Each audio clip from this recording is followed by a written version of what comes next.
Les joints à lèvres servent en général pour réaliser une étanchéité dynamique. Ils sont utilisés pour protéger les roulements. Ces joints se composent en général d'une enveloppe en caoutchouc, d'une armature en tôle d'acier, une lèvre d'étanchéité en forme de couteau frottant radialement sur l'arbre et un ressort de forme torique qui assure le maintien du contact lèvre-arbre.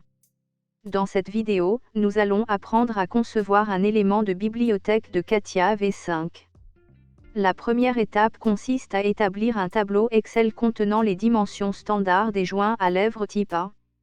Les dimensions fournies par les constructeurs sont le diamètre extérieur grand D, le diamètre intérieur petit d et l'épaisseur grande du joint à lèvres. Les autres dimensions sont données à titre d'exemple pour faciliter la conception. Une fois le tableau Excel est rempli, on doit insérer la première colonne part number et une seconde colonne qui portera le nom de part name. La première colonne est indispensable pour créer les catalogues de composants et la seconde va servir pour la désignation normalisée des joints à lèvres type A.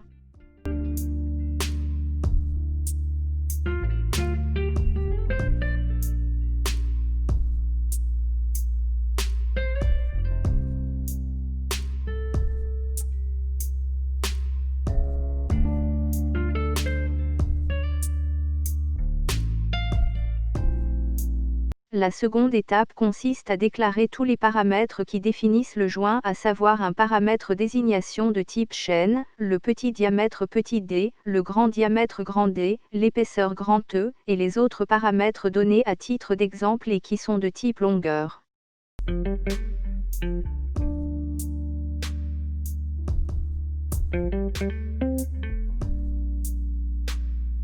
Une fois tous les paramètres sont déclarés, on passe maintenant à l'association de ces paramètres avec ceux de la table de paramétrage.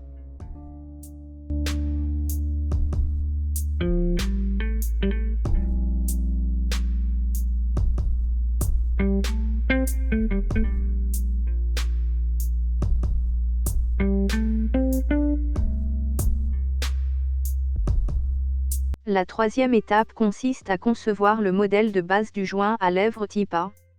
On commence par la conception de la membrane en caoutchouc. On esquisse dans le plan IZ le contour de base paramétré à l'aide des paramètres déclarés précédemment.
On applique un matériau de type caoutchouc au corps principal et on édite le matériau et on règle les espacements des hachures pour avoir une bonne représentation de la membrane lorsqu'elle est coupée par un plan de coupe dans la mise en plan.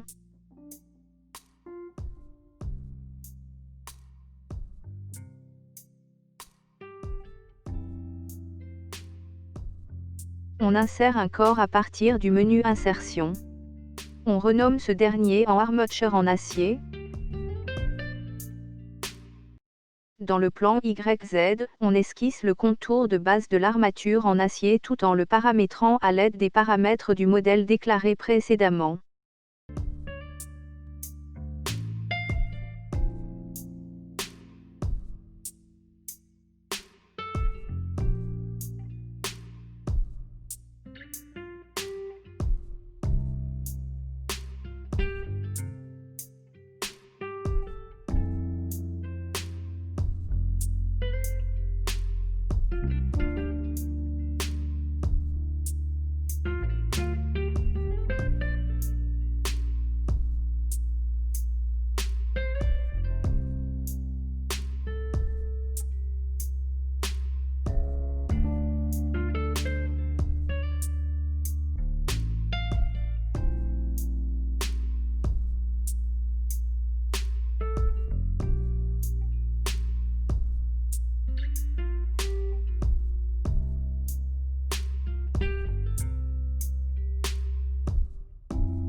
Après on applique le matériau acier au corps.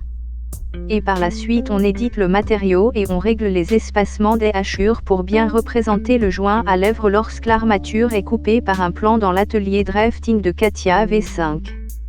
Ici il faut avoir des espacements très fins car le composant a des dimensions plus petites. L'étape suivante consiste à insérer un corps ressort qui va représenter le ressort de maintien du contact entre le lèvre et l'arbre.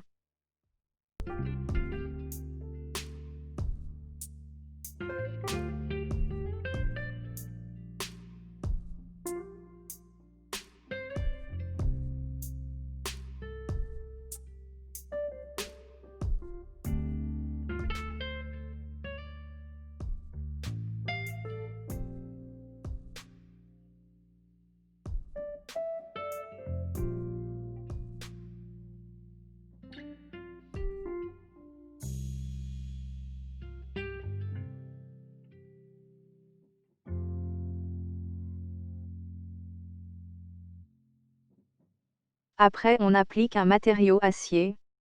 Les espacements entre les hachures seront réglés avec des dimensions plus fines.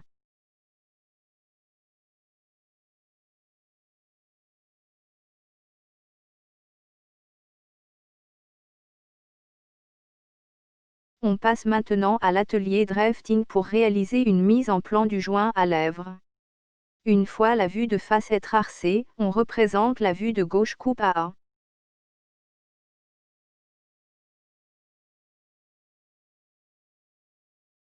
On agrandit pour visualiser la section du joint et vérifier que les composantes du joint sont représentées par les hachures appropriées.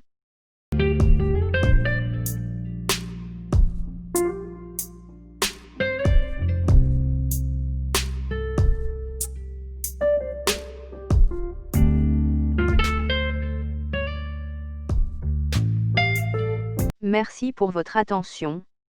Et à bientôt pour une prochaine vidéo.